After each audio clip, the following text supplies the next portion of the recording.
નમસ્કાર વિદ્યાર્થી મિત્રો, આપણે ગઈ વખતે પરાવર્તનના નિયમો જોયા હતા અને અરીસો એટલે શું જોયું. અરીસાના બે પ્રકાર છે, એક તો સમતલ અરીસો અને બીજો ગોલીય અરીસો. એમાં સમતલ અરીસો એટલે શું આપણે જોયું કે જે ની પરાવર્તક સપાટી એકદમ કેવી હોય, સપાટ હોય એટલે કે સમતલ હોય, એને શું કહીશું આપણે? સમતલ અરીસો એટલે કે આ અરીસો. પછી આપણે જોયું હતું કે સમતલ અરીસા વડે રચાતા પ્રતિબિંબના લાક્ષણિકતાઓ, એ પ્રતિબિંબ કેવા પ્રકારનું હોય છે. તો એની પહેલી લાક્ષણિકતા એ હતી કે સમતલ અરીસા વડે રચાતું પ્રતિબિંબ હંમેશા કેવું હશે? ધારો કે આ વસ્તુ, એમાંથી પ્રકાશના કિરણો આપાત થયા, આ પરાવર્તન, પાછળને લંબાવો તો અહીંયા વસ્તુનું પ્રતિબિંબ, એટલે કે વસ્તુનું પ્રતિબિંબ કેવું મળતું હતું આપણને? ચત્તુ. અને ચત્તુ પ્રતિબિંબ હંમેશા કેવું હોય? આભાસી. બીજા નંબરનું કે વસ્તુની ઊંચાઈ અને પ્રતિબિંબની ઊંચાઈ હંમેશા કેવી આવે? સરખી આવે. ત્રીજા નંબરનું કે વસ્તુ અંતર અને પ્રતિબિંબ અંતર એ હંમેશા સરખા હોય. તમે જેટલા અંતરે અરીસાથી વસ્તુને રાખ્યું હોય તેટલા જ અંતરે તમને એ વસ્તુનું પ્રતિબિંબ મળશે. અને છેલ્લું કે પ્રતિબિંબની બાજુઓ કેવી હશે? ઉલટાયેલી હશે. હવે આપણે આગળ જોઈએ ગોલીય અરીસા એટલે શું. તો ગોલીય અરીસા એટલે શું? તો કે જે અરીસાને કોઈ એક પોલા ગોળાના જે કવચ આવે, ગોલીય કવચ આવે, એના વક્રાકાર સપાટીમાંથી બનાવેલો હોય, એમાંથી કાપીને બનાવેલો હોય, એ અરીસાને શું કહીશું આપણે? ગોલીય અરીસો કહે છે. બરાબર. ફરીથી એકવાર એની વ્યાખ્યા જોઈ લઈએ. તો કે જે અરીસાની પરાવર્તક સપાટી પોલા ગોળાના પૃષ્ઠમાંથી બનાવેલી હોય તેને શું કહેવામાં આવશે? ગોલીય અરીસો કહે છે. ગોલીય અરીસાની જો અંદરની બાજુ પરાવર્તક હોય, એના બે પ્રકાર પડશે, એક તો અંતર્ગોળ અને બીજો બહિર્ગોળ. જો ગોલીય અરીસાની આપણે અરીસોની એક વક્રાકાર ભાગ કાપી નાખ્યો, આટલો ભાગ, આ આખું પોલો ગોલીય કવચ, એમાંથી આપણે આટલો ભાગ કાપ્યો, એનો બહારનો ભાગ આપણે પોલિશ કરી નાખ્યો, એટલે કે કલર કરી નાખ્યો, અપારદર્શક બનાવી દીધો. જ્યારે અંદરનો ભાગ કેવો હશે? પારદર્શક. બરાબર. અંદરની સપાટી એની કેવી હશે? પરાવર્તક સપાટી. એટલે ટૂંકમાં જે અરીસાની, જે ગોલીય અરીસાની અંદરની સપાટી પરાવર્તક હોય, એના ઉપર પ્રકાશ આપાત થઈને પાછો ફેંકાતો હોય, તો તે અરીસાને આપણે શું કહીશું? અંતર્ગોળ અરીસો કહેવામાં આવશે. આ અંતર્ગોળ અરીસો. આની બહારની સપાટી અપારદર્શક છે, એ કલર કરેલી છે, રંગીન છે, અને જ્યારે અંદરની સપાટી કેવી હશે? પરાવર્તક હશે. અહીંયા તમે પ્રકાશના કિરણો આપાત કરશો અને બધા શું થશે? પરાવર્તન પામશે. હવે આ અંતર્ગોળ અરીસો એ કેવો કહેવામાં આવશે? અભિસારી અરીસો કહેવાય. અભિસારી થવું એટલે, અભિસાર થવું એટલે કે કેન્દ્રિત થવું, ભેગા મળવું. અહીંયા અંતર્ગોળ અરીસામાં પ્રકાશ, વસ્તુમાંથી આવતા પ્રકાશના કિરણો, તમામ કિરણો શું થશે? પરાવર્તન પામી અને કોઈ ચોક્કસ બિંદુએ ભેગા થશે, એટલે ટૂંકમાં કેન્દ્રિત થાય અને પછી એનું પ્રતિબિંબ રચાય. આથી આ અરીસાને શું કહેવામાં આવશે? અભિસારી અરીસો કહે છે. હવે આનો બીજો પ્રકાર જોઈએ, બહિર્ગોળ અરીસો એટલે શું. તો બહિર્ગોળ અરીસો એટલે કે અહીંયા અંદરની સપાટી કેવી હતી? પરાવર્તક, અને બહારની સપાટી રંગીન હતી. તો અહીંયા પણ આપણે ગોલીય કવચમાંથી જ એક વક્રાકાર પૃષ્ઠ કાપવાનું છે, પરંતુ ધ્યાન એટલું રાખવાનું કે એનું જે અંદરનો ભાગ છે એ રંગીન રાખવાનો, અને એની બહારની સપાટી એ પણ વક્રાકાર જ હશે, પરંતુ એની બહારની સપાટી કેવી હશે? પરાવર્તક હશે. આથી એને શું કહેવામાં આવશે? બહિર્ગોળ અરીસો કહેવામાં આવશે. હવે આ અરીસો મિત્રો કેવો કહેવામાં આવશે? અપસારી અરીસો. અપસારી એટલે કે વિકેન્દ્રિત થવું, એ ટૂંકમાં અલગ અલગ છૂટા છવાયા જતું રહે, ભેગું થવું નહીં, પણ તેનું વિરોધી છૂટું પડવું. જેમ કે અહીંયા પ્રકાશના કિરણો આપાત થશે પણ ક્યાંય પણ એ ભેગા નહીં મળે, બધા જ અલગ અલગ વિકેન્દ્રિત થઈ જશે. તમારે એને ભેગા કરવા હોય તો તમે એને પાછળની તરફ લંબાવો, તો બધા અહીંયા લંબાશે અને ક્યાંક ભેગા મળતા હશે. તો ટૂંકમાં એ આભાસી પ્રતિબિંબ આપણને મળશે. ફરીથી જોઈ લો. જે ગોલીય અરીસાની અંદરની સપાટી પરાવર્તક હોય અને બહારની સપાટી રંગીન હોય એને શું કહેવામાં આવે? અંતર્ગોળ, કે જે અભિસારી અરીસો કહેવામાં આવશે. અને જે અરીસાની બહારની સપાટી પરાવર્તક અને અંદરની સપાટી રંગીન હોય તેને શું કહેવામાં આવશે? બહિર્ગોળ. અને કેવો કહેવામાં આવે? અપસારી અરીસો કહેવામાં આવે. હવે આપણે આગળ જોઈએ લેન્સ અરીસાના ભાગ. એટલે કે અરીસાની કેન્દ્ર લંબાઈ કોને કહેવાય? અરીસાની વક્રતા ત્રિજ્યા કોને કહેવાય? અરીસાનો વક્રતા કેન્દ્ર એટલે શું? એનું મુખ્ય કેન્દ્ર એટલે શું? ધ્રુવ એટલે શું? કેન્દ્ર લંબાઈ એટલે શું? દર્પણ મુખ એટલે શું? મુખ્ય અક્ષ એટલે શું? ટૂંકમાં અરીસાના ભાગોમાં પહેલા આવશે ધ્રુવ, પછી આવશે વક્રતા કેન્દ્ર જેને આપણે કેપિટલ સી વડે કહીશું. પછી ત્રીજા નંબરમાં આવશે કેન્દ્ર આવ્યું એટલે ત્રિજ્યા આવે એટલે વક્રતા ત્રિજ્યા જે કેપિટલ આર. પછી આવશે વક્રતા ત્રિજ્યા મુખ્ય કેન્દ્ર જેને કહેવામાં આવે એફ, કેપિટલ એફ. મુખ્ય કેન્દ્ર આવ્યું એટલે શું આવે? હવે કેન્દ્ર લંબાઈ જેને સ્મોલ એફ કહીશું. પછી છઠ્ઠા નંબરનું આવશે મુખ્ય અક્ષ. પછી આવશે દર્પણ મુખ. આટલા શબ્દો વિશે ટૂંકમાં આટલા ભાગો વિશે આપણે ધીમે ધીમે માહિતી મેળવીએ. એના માટે આપણે પહેલા આકૃતિ ડ્રો કરીએ.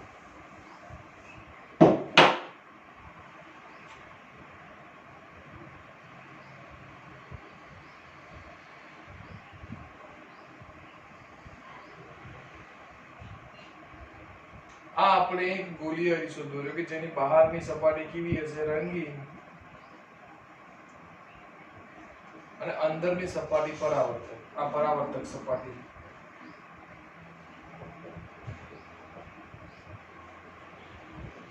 આને આપણે કહીશું P.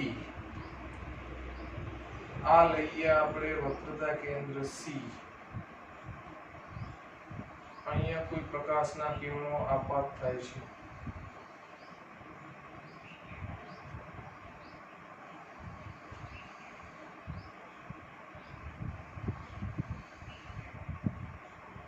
આ પરાવર્તન પામે.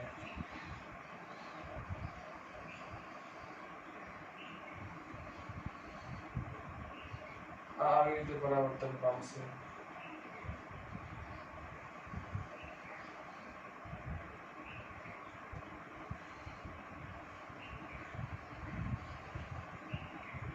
આવી રીતે પરાવર્તન પામશે. જ્યાં ભેગા મળે છે એને આપણે નામ આપીએ F. હવે પહેલું જ જોઈએ ધ્રુવ એટલે શું? પહેલા નંબર જોઈએ આપણે ધ્રુવ જેને આપણે કહીશું કેપિટલ P. તો અરીસાની જે પરાવર્તક વક્રાકાર સપાટી છે આને M બિંદુ અને M એટલે કે અરીસાની વક્રાકાર સપાટીના મધ્ય બિંદુને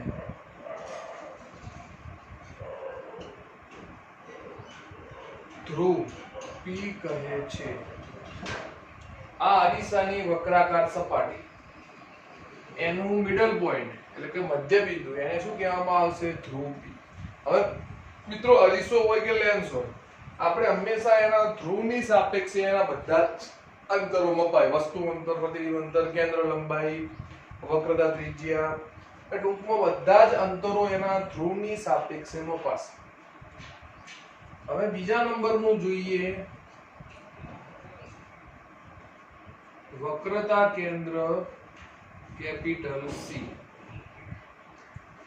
તો વક્રતા કેન્દ્ર કોને કહેવામાં આવે? તો કે અરીસાને જે પોલા કવચમાંથી બનાવવામાં આવેલો છે, અરીસાને અંતર્ગોળ કે બહિર્ગોળ, ટૂંકમાં અરીસાને તમે જે પોલા ગોળામાંથી બનાવેલો છે તે પોલા ગોળાના કેન્દ્રને શું કહેવામાં આવશે? વક્રતા કેન્દ્ર. કે અરીસાને જે પોલા ગોળામાંથી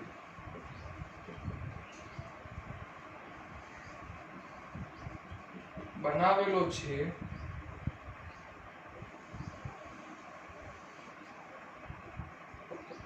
તેના કેન્દ્રને વક્રતા કેન્દ્ર કહે છે. વક્રતા કેન્દ્ર C.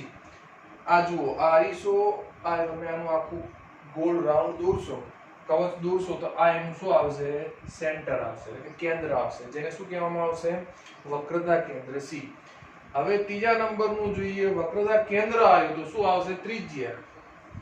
એને કહીશું આપણે વક્રતા ત્રિજ્યા. એનું સિમ્બોલ છે કેપિટલ A. મેં તમને પહેલા પણ કીધું હતું કે ધ્રુવની સાપેક્ષે આપણે અંતર માપવાનું. તો વક્રતા કેન્દ્ર C અને ધ્રુવ P વચ્ચેના અંતરને વક્રતા ત્રિજ્યા કહે છે. અહીં જુઓ, આ ધ્રુવ P અને આ વક્રતા કેન્દ્ર C, એની વચ્ચેનું અંતર એટલે શું કહેવામાં આવશે? એને વક્રતા ત્રિજ્યા R. હવે ચોથા નંબરનું જોઈએ આપણે, મુખ્ય કેન્દ્ર, જેને આપણે સ્મોલ કેપિટલ F વડે દર્શાવીશું. તો અરીસા ઉપર અંતર્ગોળ હોય કે બહિર્ગોળ હોય, અંતર્ગોળ અરીસો હોય તો ત્યારે શું થશે કે ત્યારે વસ્તુમાંથી આવતા પ્રકાશના કિરણો અરીસા ઉપર આપાત થઈ અને પરાવર્તન પામે, અને અરીસા વસ્તુની દિશામાં જે બિંદુએ શું થશે? પરાવર્તન પામી અને ભેગા મળતા હશે, તે બિંદુને શું કહેવામાં આવશે? મુખ્ય કેન્દ્ર F. બહિર્ગોળ અરીસા માટે શું આવશે? આ કોઈ ધારો કે બહિર્ગોળ અરીસો, એની આપણે જાણીએ છીએ કે બહારની સપાટી શું હશે? પરાવર્તક હશે. અહીંથી પ્રકાશના કિરણો શું થશે? આપાત થશે, તો અલગ અલગ દિશામાં શું થશે? એ પરાવર્તન પામશે. તો બહિર્ગોળ અરીસા માટે શું આવશે વ્યાખ્યા મુખ્ય કેન્દ્ર F ની? કે બહિર્ગોળ અરીસામાં વસ્તુમાંથી આવતા પ્રકાશના કિરણો અરીસા ઉપર આપાત થઈ અને અરીસાની પાછળના ભાગમાં જે બિંદુએ કેન્દ્રિત થતા હોય તે બિંદુને શું કહેવામાં આવશે? મુખ્ય કેન્દ્ર F. અથવા બહિર્ગોળ અરીસામાં જે બિંદુએ વિકેન્દ્રિત થતા હોય એને શું કહેવામાં આવશે? મુખ્ય કેન્દ્ર F. ટૂંકમાં બંનેમાં વ્યાખ્યા સેમ જ છે. ઓલામાં કેન્દ્રિત થશે અને આમાં શું થશે? વિકેન્દ્રિત. હવે મુખ્ય કેન્દ્ર F આવી ગયું, તો હવે આવશે કેન્દ્ર લંબાઈ. એને આપણે સ્મોલ f વડે કહીશું. તો મુખ્ય કેન્દ્ર F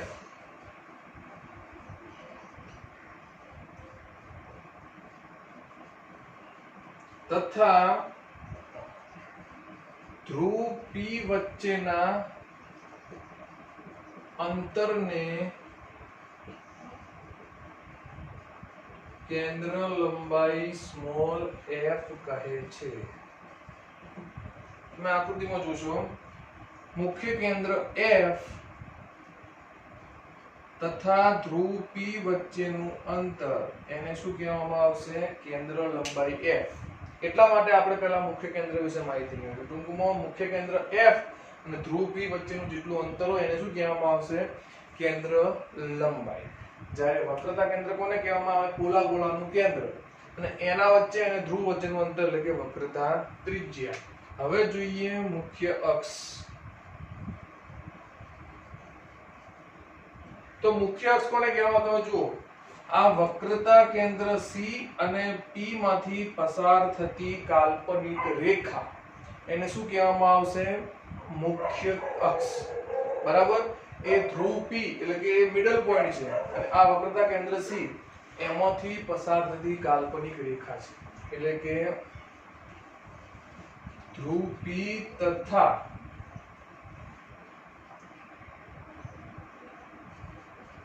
વક્રતા કેન્દ્ર C માંથી પસાર થતી રેખાને શું કહેવામાં આવશે? મુખ્ય અક્ષ કહે છે. હવે આપણે છેલ્લું જોઈએ દર્પણ મુખ. દર્પણમુખ કોને કહેવામાં? તો અરીસાની પરાવર્તક સપાટીની ધારને, વર્તુળાકાર ધાર છે એના વ્યાસને શું કહેવામાં આવશે? દર્પણમુખ કહે છે. એટલે કે અરીસાની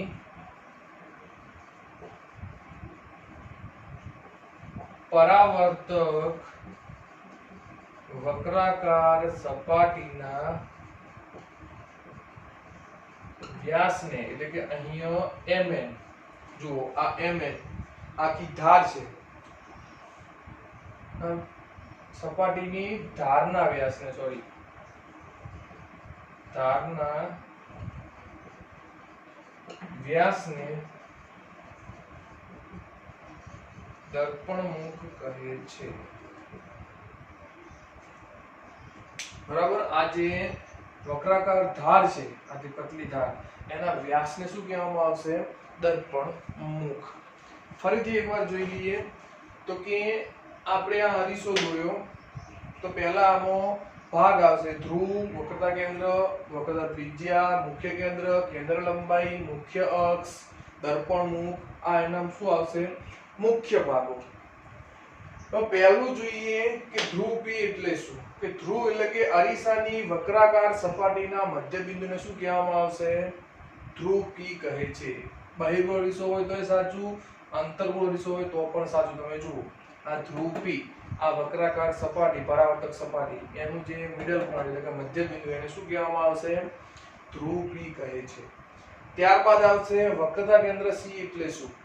તો તમે આ અરીસાને જે પોલા કવચમાંથી બનાવેલો છે તે પોલા કવચનું કેન્દ્ર, એનું સેન્ટર, એને શું કહેવામાં આવશે? વક્રતા કેન્દ્ર સી કહે છે. હવે વક્રતા કેન્દ્ર આવ્યું તો સ્વાભાવિક છે એની ત્રિજ્યા આવશે. તો વક્રતા ત્રિજ્યા એટલે શું? તો વક્રતા કેન્દ્ર સી અને ધ્રુવ પી વચ્ચેના અંતરને વક્રતા ત્રિજ્યા કહે છે, જેનો સિમ્બોલ છે કેપિટલ આર. તમે આકૃતિમાં જોશો તો પીસી, આટલું અંતર એને શું કહેવામાં આવશે? વક્રતા ત્રિજ્યા. હવે જોઈએ મુખ્ય કેન્દ્ર, જેને કેપિટલ એફ વડે દર્શાવવામાં આવે. તો અંતર્ગોળ અરીસા માટે વાત કરીએ તો વસ્તુમાંથી આવતા પ્રકાશના કિરણો બધા જ પરાવર્તન પામીને જે બિંદુએ ભેગા મળતા હોય, કેન્દ્રિત થતા હોય, તે બિંદુને શું કહેવામાં આવશે? મુખ્ય કેન્દ્ર એફ. જ્યારે બહિર્ગોળ અરીસા માટે જોઈએ તો આપાત થતા, બહિર્ગોળ અરીસા ઉપર આપાત થતા મુખ્ય અક્ષને સમાંતર પ્રકાશના કિરણો અરીસા ઉપર પરાવર્તન પામી અને જે બિંદુએ વિકેન્દ્રિત થતા હોય એવો ભાસ થતો હોય, અહીંયા ભાસ થશે કારણ કે વિકેન્દ્રિત થાય છે. કેન્દ્રિત થતા હોય એવો ભાસ થતો, એનો મતલબ એ વિકેન્દ્રિત થતા, ટૂંકમાં અરીસાની પાછળ ક્યાંક મળતા હશે, તો તે બિંદુને શું કહેવામાં આવશે? મુખ્ય કેન્દ્ર એફ. ધ્યાન રાખો એ સમાંતર રીતે આપાત થશે, ગમે તેમ નહીં. અરીસાને સમાંતર, મુખ્ય અક્ષને સમાંતર રહીને જે આપાત થાય કિરણો, એ કિરણો જે બિંદુ પરાવર્તન પામે, જે બિંદુએ કેન્દ્રિત થાય અથવા બહિર્ગોળ અરીસો તો વિકેન્દ્રિત થાય, તો એ બિંદુને શું કહેવામાં આવશે? મુખ્ય કેન્દ્ર એફ. હવે કેન્દ્ર લંબાઈ, તો મુખ્ય કેન્દ્ર એફ અને ધ્રુવ પી વચ્ચેનું અંતરને શું કહેવામાં આવે? કેન્દ્ર લંબાઈ એફ, એટલે કે સ્મોલ એફ. અહીંયા પીએફ એ શું હશે? કેન્દ્ર લંબાઈ કહેવામાં આવશે. પછી મુખ્ય અક્ષ એટલે શું? તો ધ્રુવ પી અને વક્રતા કેન્દ્ર સી માંથી પસાર થતી કાલ્પનિક રેખા, એને શું કહેવામાં આવશે? મુખ્ય અક્ષ તરીકે આપણે ઓળખીશું. છેલ્લું જોઈએ દર્પણમુખ એટલે શું? તો કે અરીસાની પરાવર્તક વક્રાકાર સપાટીના ધારના વ્યાસને, આ જે પરાવર્તક વક્રાકાર સપાટી છે એ ધારના વ્યાસને શું કહેવામાં આવશે? દર્પણમુખ કહે છે. અહીંયા આકૃતિમાં તમે mn જુઓ છો, એ ધાર છે, ધારને શું કહેવામાં આવે? ધારના વ્યાસને દર્પણમુખ આપણે કહીએ.